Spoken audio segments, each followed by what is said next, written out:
Reação da classificação do GP da Espanha de 2025. Senhores, quem achou que o aumento da rigidez das asas dianteiras ia segurar a McLaren, achou errado, porque elas ainda continuam muito na frente. E não só isso, mas como também a gente teve muitas coisas nessa classificação, como o Gabriel Bortoleto quase conseguindo chegar no Q3, por muito pouco ele não passa pro Q3, além de algumas outras coisas, como a gente vai ver agora no Q1, com a questão do segundo carro da Red Bull, Franco Colapinto tendo problemas na classificação. Apesar de não ter sido uma classificação emocionante, a gente teve muitas coisas, muitas histórias sendo escritas por conta de resultados que aconteceram nessa classificação.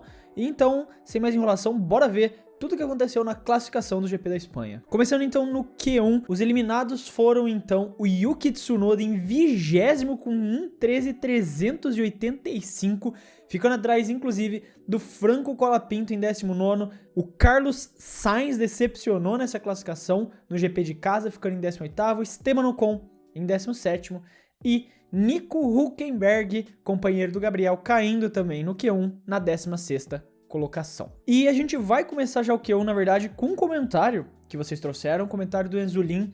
Yuki terminando no Q1, eliminado no Q1 novamente. Acho que é mais fácil a Sauber pegar um pódio esse ano do que a Red Bull fazer uma reformulação interna. E cara, uma classificação tenebrosa, horrível do Tsunoda, que conseguiu ficar em último lugar.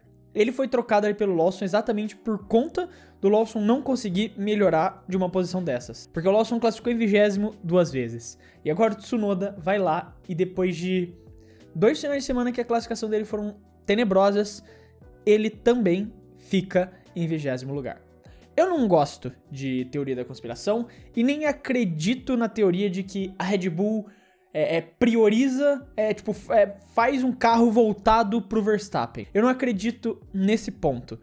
O que eu acredito e o que eu venho pensando, isso aqui, ó, eu vou admitir pra vocês que isso aqui é mais uma questão de teoria da conspiração, no final das contas, do que de fato algo, porque eu não tenho nenhuma prova pra falar o que eu vou dizer aqui agora pra vocês. Mas eu realmente acredito que isso já é um fato, independente de quem você colocar nesse segundo carro, não vai conseguir performar, e não porque eles fazem o carro pro Verstappen, mas sim porque eles focam em fazer um carro bom. E por conta disso acabam sabotando o segundo carro. Não é alguma coisa que eles chegam e falam, não, vamos ferrar aquele piloto pro Verstappen ficar bem, ou qualquer coisa desse tipo. Porque quando você olha historicamente, a Red Bull sempre teve problema em questão do segundo piloto. Eles sempre pegaram para priorizar um piloto, desde a época do Vettel. Mesmo quando o Vettel não tinha liderado uma corrida de 2010, estava claro que ele não tinha liderado a temporada em nenhum momento em 2010. Estava claro que ele era o primeiro piloto. O GP da Inglaterra de 2010 é a prova disso, que eles tiram a asa do Weber e dão pro Vettel. Eles sempre têm essa questão de priorizar um carro, fazer com que um carro seja o carro. Isso é histórico, a Red Bull sempre jogou desse jeito. E não é uma crítica nesse modelo de jogo. Funciona, ganharam vários mundiais de construtores de pilotos, tá aí a prova de que funciona. O problema é, por conta de ser uma equipe rica que investia muito, eles sempre podiam ainda assim colocar um investimento pesado no segundo carro. Só que desde a introdução do teto de gastos, eles não têm mais essa liberdade para gastar o quanto quiserem nos dois carros. Então eles focam o máximo e praticamente tudo que eles podem no primeiro carro para ter um carro competitivo, como sempre fizeram, e o segundo carro fica mais defasado do que historicamente ele já seria pela equipe, pensando exatamente nos custos do teto de gastos. De novo, isso é muito mais uma teoria da conspiração do que algo concreto, mas a Red Bull historicamente sempre foi de priorizar uma equipe, priorizar um carro, quero dizer, priorizar um piloto. E agora, pensando que tem um teto de gastos, pensando que eles têm um piloto como o Verstappen nas mãos, eu acredito que eles continuam fazendo isso, só que daí por conta do teto de gastos isso fica ainda mais evidente e o segundo carro fica defasado da maneira que tá. E o Tsunoda larga em 20º. Virou praticamente um vídeo solo isso daqui, até pode ser um vídeo solo mais pra frente, analisando essa questão, mas foi mais pra falar disso. A gente também teve as questões do Colapinto caindo de novo no Q1. Dessa vez eu não vou botar tanto a culpa nas costas dele. Ele tava indo bem, ele fez uma boa primeira volta, mas teve problema no carro que ele não conseguiu, né? Ele morreu lá na saída dos boxes, daí o carro teve problema na volta. E por conta disso ele não conseguiu, né, fazer um bom tempo. Um tempo que classificasse ele pra uma próxima sessão. Mas, sendo justo, ele parecia que tinha ritmo pela primeira volta que ele fez pra tentar sair do Q1. Além disso, o Carlos Sainz, cara, é uma grande decepção a queda do Sainz no Q1, porque apesar da Williams não estar boa, ainda era um carro para brigar por vaga no Q3. Mesmo que não fosse mais a favorita para isso, mas era um carro para brigar por vaga no Q3. Então, cair em 18º lugar ainda é feio. Ainda mais na sua corrida de casa. É uma atuação feia e, de certa forma, vergonhosa do Carlos Sainz. Eu falei que eu esperava que a corrida não ia ser boa, que a Williams ia começar a ter a queda, né, aos poucos. Eu falei isso nos últimos vídeos, mas isso daí, pra mim, foi complicado. É uma péssima classificação do Sainz. Esteban Ocon, de Haas, ali, fez o que pôde, não conseguiu sair. E o Nico Hülkenberg ali, também por muito pouco, acabaram passando pro Q2. Só que, mais uma vez, cai no Q1, com o Gabriel passando pro Q2. Então a contagem agora fica 4-2 em números de Q2 pro Gabriel em cima do Nico. Indo então pro Q2, a gente teve as quedas do Oliver Bearman em 15º, Lance Stroll em 14º, Liam Lawson em 13º, Gabriel Bortoleto em 12º, a sua melhor posição de classificação, e Alexander Albon em 11º. O Bearman até tentou, mas na verdade ele até fez uma volta pior do que a volta que ele tinha feito no Q1. A volta dele foi por volta de 3 décimos mais lenta do que a volta que ele fez no Q1 ainda. Então acabou caindo ali, ficando na última colocação do Q2, ficando em 15º.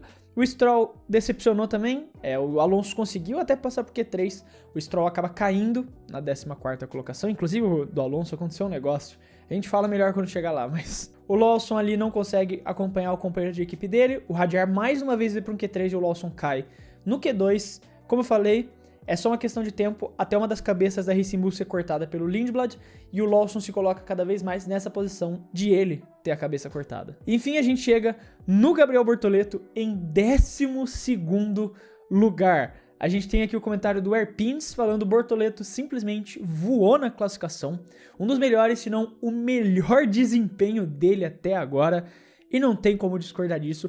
A melhor posição de grid do Gabriel na temporada até o momento, 12º lugar.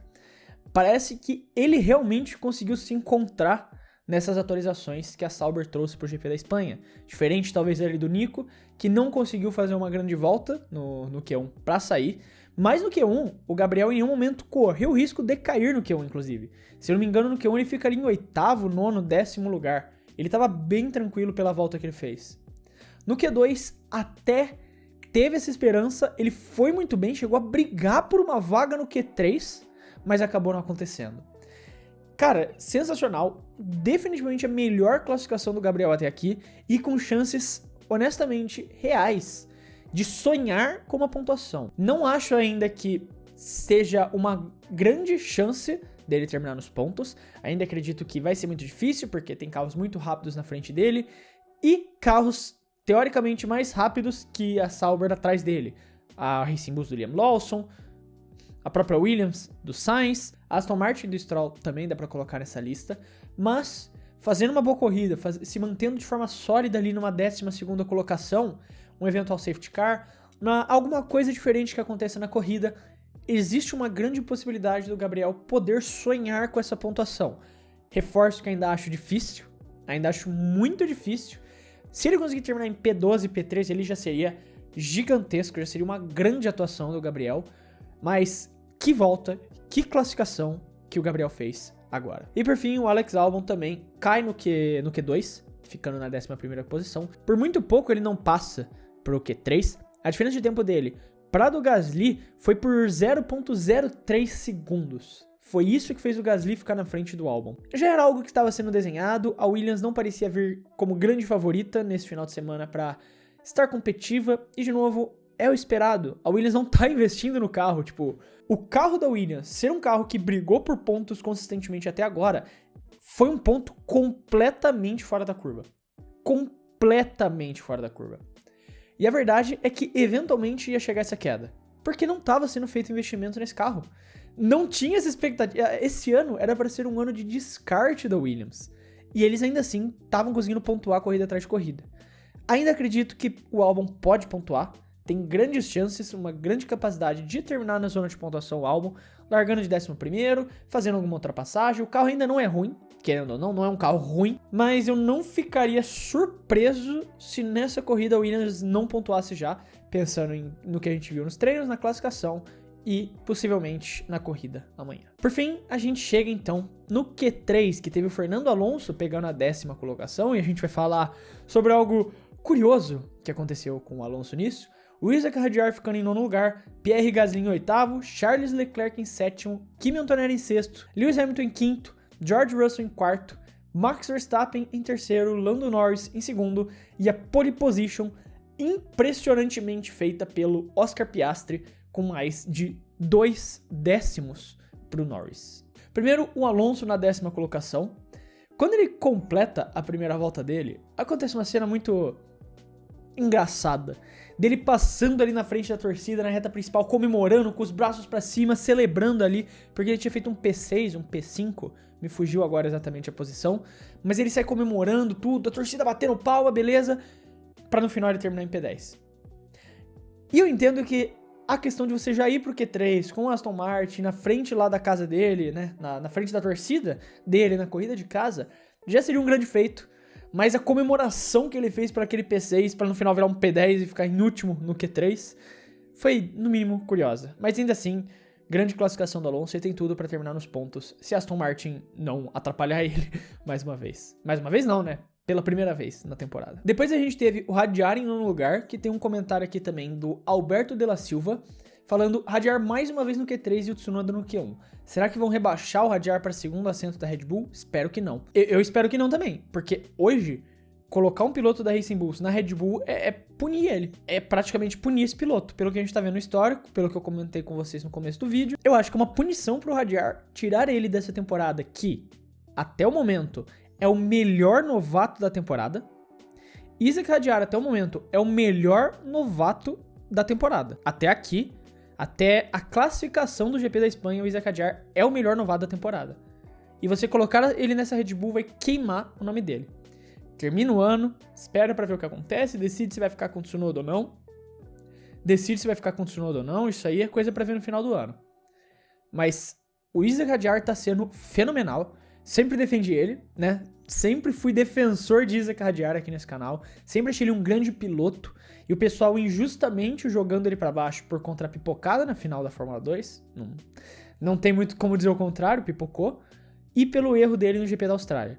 Mas ele sempre foi um grande piloto, sempre foi um ótimo piloto, e até o momento é o melhor novato. Deixa ele quieto na Racing Bulls, deixa ele fazer o ano dele de novato quietinho, entregando os Q3 dele, as pontuaçõezinhas dele, é isso que ele tem que fazer agora. Subindo o ranking, a gente teve o Pierre Gasly fazendo uma boa volta e levando essa Alpine pro Q3 e o Charles Leclerc. Eu já vou aproveitar e enganchar Charles Leclerc e o Hamilton que ficaram em 5º. E eu cometi o mesmo erro, né, que eu cometi no começo do ano. Eu acreditei na Ferrari. Eu falei, acho que depois do GP do Japão. Eu acho que foi da China, na verdade. E eu falei que eu não ia mais confiar na Ferrari, que eu tinha aprendido a lição. E eu fiz o quê? Nas previsões desse GP, confiei na Ferrari. Agora é o meu voto final. Não boto mais votos de confiança na Ferrari. A partir de agora, vocês não ouvirão mais votos de confiança vindos de mim da Ferrari. Não que tenha sido uma péssima classificação da Ferrari. O Hamilton, principalmente, conseguiu finalmente se encontrar ali, fazendo uma volta mais rápida que a do Leclerc, voltando a ter uma boa classificação como fez na China, e terminando na 5ª colocação. Não é um final de semana ruim da Ferrari, não tá ruim, não tá mal. Mas você espera mais da Ferrari, como sempre. E 7º e 5º lugar não é o que você espera deles. Principalmente com o grande pacote de atualizações que eles vieram trazendo, principalmente agora. Temos que esperar, talvez na corrida isso mude, no treino, né, na reação de treino que a gente viu ontem. O ritmo de corrida da Ferrari parece estar bom. Então ainda tem uma esperança pro que possa acontecer na corrida. Mas eu aprendi a lição, não boto mais confiança na Ferrari. Lição aprendida. Checkzinho, lição aprendida. Depois a gente teve as Mercedes do Antonelli e do Russell, ficando em 6º e 4º lugar, respectivamente. Muito bem, parece que se beneficiaram bem da mudança, né, das Flex Wings, das Mercedes.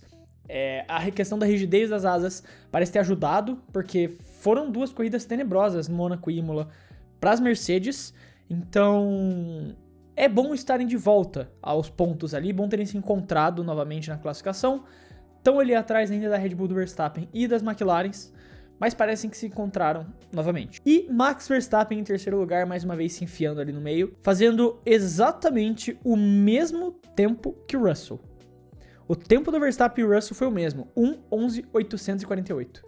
Eles fizeram o mesmo tempo no Q3, só que o Max fez primeiro, então ele tem essa vantagem pra largar na frente. Mas, apesar dessa proximidade, na verdade o que a gente vai falar aqui é de uma distância que aconteceu, e não de uma proximidade, porque em P2 a gente teve o Lando Norris com o tempo de 1:11.755 e na pole position o Piastri com 1:11.546, 2 décimos mais rápido que o Lando Norris. Simplesmente Oscar Piastri. E a gente tem 2 comentários para falar sobre isso. O do Aska Only aqui esbanjou o roxo. Infelizmente o Lando só conseguiu a melhor volta da primeira saída pelo mínimo vácuo do início do próprio Piastri. E realmente, porque na primeira volta que as duas McLarens fazem, o Lando termina na frente. Mas o Lando, inteligentemente, se aproveita do vácuo do Piastri pra conseguir fazer uma voltinha mais rápida. E tava parecendo que ia ser uma disputa apertada entre os dois. Que ia ter uma briga ali, realmente, as McLaren estavam na frente, estavam muito na frente do resto. Mas você ia ter uma briga intensa entre as duas McLaren, entre o Piastri e o Norris, para ver quem vai largar dessa pole position. Lembrando que a diferença no campeonato dos dois é só de 3 pontos. Então essa pole vale muito. Porque se os dois terminam em primeiro e segundo, a gente tá falando de uma diferença de 7 pontos. Quem terminar na frente, caso os dois terminem em primeiro e segundo, vai ser o líder do Mundial. O Piastri, obviamente, porque tá na frente. O Norris, porque tem 3 pontos de diferença, passaria a liderar por 4. Mas como o Yamin disse, o Piastri não tomou conhecimento do Norris. Que volta, senhores. Cara, que volta do Oscar Piastri. Simplesmente Oscar Piastri. Cara, isso daí, apesar de não ter sido tão emocionante quanto outras classificações foram, o que o Piastri acabou de fazer é histórico. Num companheiro de equipe, com um carro tão na frente quanto eles têm, que estavam disputando próximos até agora, ele conseguir meter 2 décimos numa disputa tão acirrada que eles estão tendo pelo título do campeonato. Você meter 2 décimos do companheiro na classificação é muita coisa. Uma classificação absurda do Piastri. O que o Norris fez em Mônaco, sendo absurdo, sendo fenomenal, encontrando aquela volta no finalzinho, o Piastri devolveu agora na Espanha, fazendo essa pole position sensacional para sair na frente amanhã e tentar manter a liderança do campeonato. Cara, que espetáculo que a gente tá tendo. Apesar da dominância da McLaren e do título de construtores estar definido, a gente vai ter uma briga pelo campeonato de pilotos sensacional entre esses dois até o final do ano. Sério, que briga que a gente vai ter, Norris e Piastri.